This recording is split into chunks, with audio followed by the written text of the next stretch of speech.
sarili kong buhay ay naisulat na rin. Mga napapansin ng mga mata ko, nadamay na pati istorya ng kilala ko. Mga nabigo sa pag-ibig na di ko kayang lutasin. Mga problema sa paligid na binibigyan pansin ng sarili kong kamay. Kahit di ko to gamay, lapis ang nagpapakita kahit san ko ilagay. Bawat guhit ng mga letra kalakip ay emosyon, habang tumatakbo sa utak iba't ibang ilusyon. Binibigkas ng bibig ang tamang pagsalansan ng mga salitang naririnig ng tenga ko kung san-san. Ako napapadpad, minsan gustong lumipad, na nagagawa ko lang kapag ako'y nagsusulat.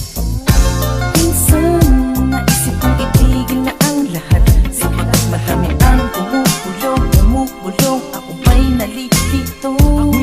Hindi pa ito ang tamang panahon.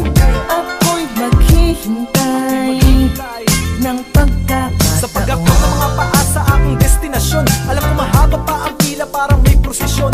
Mas piniling di manguna, maghintay ng pagkakataon. Tiwala ko'y sagad, alam kong darating yon. Huwag matahin, ibahin ang iyong pananaw. Kung gusto mong mapansin ay huwag kang sumigaw. Sarili kong pagpapangaral para sa sarili ko, na mas madalas pinupuna ng mga kritika.